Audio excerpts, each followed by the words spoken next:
لما قلنا ان المغرب كبير ما حدش كان بياخد كلامنا على محمل الجد، ولكن لانك عايش في المغرب. لما قلنا المغرب رقم صعب ما حدش كان بيصدق. لما قلنا تناسى الاعلام الشرقي بالاخص والعربي المغرب عامد متعمد، شوفوا اللي حصل.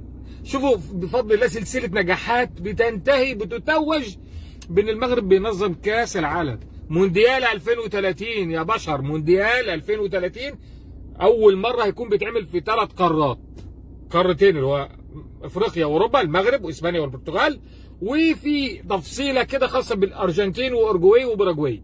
ال3 فرق دول، ال3 منتخبات دول لو صعدوا المونديال 2030 اولى مبارياتهم في مونديال 2030 هيلعبوها على ارضهم هناك.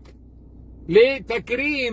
تكريما لل100 سنه اللي فاتوا على اول مونديال اتعمل في العالم في القاره بتاعتهم. فيبقى اول مونديال على الاطلاق بيتعمل في 3 قارات. نرجع بقى لمغربنا الحبيب. بسم الله ما شاء الله، يعني صعد لكاس العالم اللي كان في روسيا، بعدها اللي كان في قطر، عمل البوم الرهيب مع وليد الرجراجي لما داروا النية الحمد لله، وكانوا رابع العالم. بعدين عندنا بقى كاس العالم اللي جاي اللي هو 2026.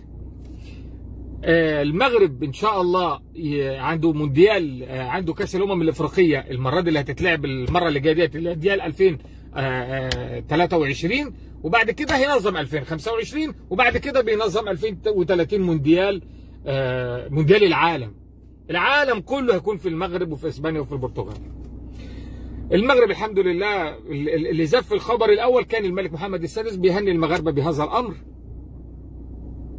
في الحدث دايما وفي قلب الحدث ربنا يحفظه ويبارك فيه. لكن هنا عايزين نستغل الموقف ده لحاجه ثانيه خالص بعيد بقى عن الرياضه وما الى ذلك. ده حدث عالمي، حدث اقتصادي، خلاص ما بقاش حد فاهم، يعني الدنيا بقت واضحه، يعني ان الرياضه اقتصاد واستثمار وشغل كبير جدا. خلاص بقى حاجه زي صنعه من الصناعات وخلاص، والناس بتسترزق بيها والدول بيقام اقتصادها عليه. خلاص الدنيا بقت واضحه ومفهومه. يعني احنا بقى كبلاد، بلاد المجتمع العربي، المجتمع الاسلامي، المجتمع الامازيغي، هنا مفيش حد بيقف يوضح للناس انه خلاص لازم نكون ايد واحده بقى. يعني الاتحاد المغرب العربي اللي كان من عند ليبيا لحد موريتانيا، لولا انه هناك من شق عصا المسلمين في الوقت ده ما كانش هيبقى الاتحاد ده اقوى حاجه في الدنيا. ما انتوش ملاحظين احنا الدنيا عندكم بتتقزم ازاي؟ والمغرب بسم الله ما شاء الله ربنا يبارك ويحفظهم رايحين فين؟ مش واخدين بالكم ان يعني في هو صحيقه بتكبر، مش يعني يا جدعان مش بتكبرش كل فتره، كل 10 سنين بتتزايد الفجوه ما بين الجزائر والمغرب، لا ده كل يوم تقريبا. الجزائر للاسف بينهار باقتصاد، بعمله، بتقزم، شاغلين بالهم بحالهم بنفسهم، داخلين في عالم اخر لا يوجد مقارنه ما بين العمله الجزائريه والعمله المغربيه. عالميا الجزائر مش عارفه، اقليميا مش عارفه تنظم كاس الامم الافريقيه.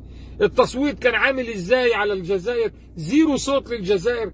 طب في العالم كلهم مجانين، كلهم مش شايفين. الاعلام الجزائري وقناه الجزائر الدوليه بالاخص يقف يقول لك انه المغرب بيعاني من الجوع. يا راجل ده لما خد المغرب تنظيم مونديال افريقيا كانوا بيقولوا انه هنتفرج على المغرب اللي هيتأزم بعد ما مروا بأزمة الزلزال. دي شماتة يا استاذ، دي شماتة. بعد ما مروا بأزمة الزلزال هينظموا ازاي كاس الامم الافريقية؟ هيزيدوا ويستدينوا. هما بقى كمان في الاتحاد العالمي او الاتحاد الدولي لكرة القدم في الفيفا مجانين، شايفين انه المغرب لا يستحق تنظيم كاس العالم، ولذلك قالوا ايه؟ نزيدوا اعباء ماديه. انتوا كل معلوماتكم خاطئه عن المغرب. والله لما بتفرج على قناه الجزائر الدوليه والله بحزن. انتوا دلوقتي حالكم عامل ازاي؟ هتبرروها ازاي؟ هتبرروا الفعاليات الكبيره والحاجات كاس العالم للانديه اللي بعد كاس العالم اللي كان في قطر. كاس العالم للانديه اتعمل هنا في المغرب، بعدين مونديال 25 بيتعمل في المغرب، بعدين مونديال افريقيا، مونديال العالم 2030 في المغرب. ايه تاني عشان تعرف انه عندك اخ بيشاركك في القوميه الامازيغيه والقوميه العربيه والديانه، وفي اواصر جغرافيه وسياسيه وحاجات كتير جدا وحاجات تراثيه بتربط المنطقه كلها ببعضها، وانت واخد صف العداء لوحدك وعايز تقسم ارضه، والعالم كله شايف ان الناس دي بخير والحمد لله وربنا يزيد عليهم نعمه، ويستحقوا ان هم ينظموا فعاليات دوليه بحجم مونديال العالم، كاس العالم 2030 في المغرب. بعد ما تفوقوا على ملف مصر والسعوديه واليونان، واصلا مصر واليونان كانوا انسحبوا لانه شافوا انه مش هيكون في منافسه منطقيه مع المغرب واسبانيا والبرتغال، الملف بتاعهم اقوى شويه. الملاعب في اسبانيا معروفه، كلنا بنتفرج على الدوري الاسباني، كذلك الدوري البرتغالي والمغرب بسم الله ما شاء الله. واصلا المغرب هيكون يلا سال مونديال او كاس الامم الافريقيه 2025.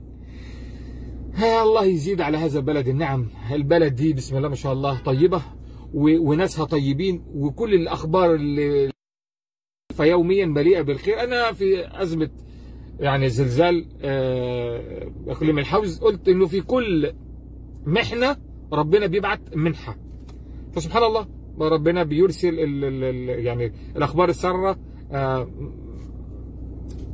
متتاليه ورا بعضها على هذا البلد. ربنا يحفظهم ويديمهم، ملك وشعب وارض وناس، يعني ربنا يحفظهم والف الف مبروك. وان شاء الله يكون مونديال ان شاء الله يتخطى مونديال قطر، بيتخطى اصلا ببعض الارقام، وده تاني مونديال بيتلعب في قاره افريقيا كلها بعد جنوب افريقيا 2010. يعني هيكون فات 20 سنه ويعاود تاني يتلعب في قاره افريقيا، وتاني مونديال كذلك يتلعب في دوله عربيه بعد قطر، وقطر اللي رفعت راسنا كلنا بصراحه، وهناك المغرب رفع راسنا داخل هذا المونديال. فانا سعيد جدا للمغرب بصراحه يعني، وان شاء الله يكون حاجه تشرف.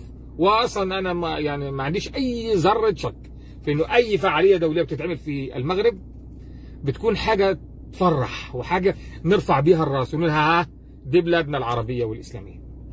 يلا الله يديمها عليهم نعمه، وان شاء الله يعني نسمع دايما اخبار ساره، والايام اللي جايه ان شاء الله بتحمل حاجات خاصه بالاقتصاد، ان شاء الله بعمل عنها فيديو قريبا ان شاء الله.